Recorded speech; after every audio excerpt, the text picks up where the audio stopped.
MPPT မှာဘာတွေမေးတတ်လဲ English Basic လုံးဝမသိတဲ့သူဆိုလို့ရှိရင်ဘယ်လိုဖြေအောင်နိုင်လဲဒီဗီဒီယိုမှာအတူချုပ်လေးပြောပြတော့ပါမယ်အရင်ဆုံးပြောချင်တာ MPPT ကိုအရင်မကြောက်ပါနဲ့ကျွန်တော်အတွေ့အကြုံရတော့ MPPT ကရမ်းမခတ်ပါဘူးအကြမ်းဖျင်းအပြင် A2 B1 level လောက်ရှိပါတယ်ဒါကြောင့် native speaker တယောက်လို့ပြောတတ်ဖို့မလိုသလို grammar လည်းအကုန်လုံးကျွမ်းကျင်နေဖို့မလိုပါဘူး MPPT မှာဘာတွေမေးလဲဒီကတော့ speaking listening reading writing ဒီ၄ပိုင်းကိုမေးပါတယ်အကုန်လုံးကိုပြည့်စုံနေစရာမလိုပါဘူး basic မှာတွေဘယ်လိုပြင်ဆင်ရမလဲအင်္ဂလိပ်စာကိုအခြေခံကနေစတင်လေ့လာသူဆိုလို့ရှိရင် vocabulary ကိုကြက်ပါ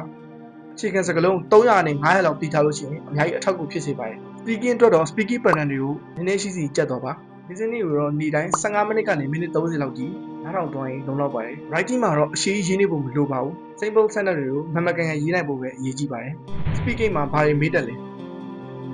အများအပြားတော့ introduce yourself what you want to be going see me PPE life jacket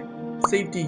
စတဲ့မေးခွန်းတွေကိုမေးလေးရှိပါတယ်။ကိုကဒီထက်ပိုကျွမ်းကျင်နေဆိုလို့ရှိရင်ဒါတွေကိုကြည့်လို့ရပါတယ်။ဒီလိုမေးခွန်းတွေကိုကြိုတင်ပြီးတော့လေ့ကျင့်ထားရင်အများကြီးအဆင်ပြေပါတယ်။အောင်ဖို့အတွက်အရေးကြီးတဲ့အချက်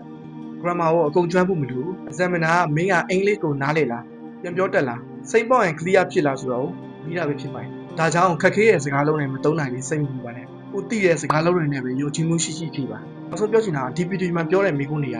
ဒါပဲလာမယ်လို့ကျွန်တော်ဆိုလိုတာမဟုတ်ပါဘူး။ကိုသိရှင်တက်ရှင်လို့ရှိရင်ထပ်ပြီးတော့အများကြီးလေ့လာလို့ရပါတယ်။အများအားဖြင့်မေးတတ်တဲ့အကြောင်းအရာတွေကိုပဲမျှဝေပေးဖြစ်ပါတယ်။ကိုကအင်္ဂလိပ်အခြေခံမရှိလို့စိတ်မပူပါနဲ့။နေ့တိုင်းနည်းနည်းစီ A2 B1 level တိအောင်လေ့ကျင့်သွားမယ်ဆိုလို့ရှိရင် MPPT ကိုယုံကြည်မှုရှိရှိဖြေနိုင်ပါတယ်။ဒီဗီဒီယိုကတော့ဒီလောက်ပါပဲ။နောက်ထပ်သိရှင်တဲ့အကြောင်းအရာတွေရှိလို့ရှိရင် comment မှာပဲရေးခဲ့ပေးပါ။ကျွန်တော်အကောင့်လေးကိုလည်း follow လေးလုပ်ပေးတော့ပါဦး။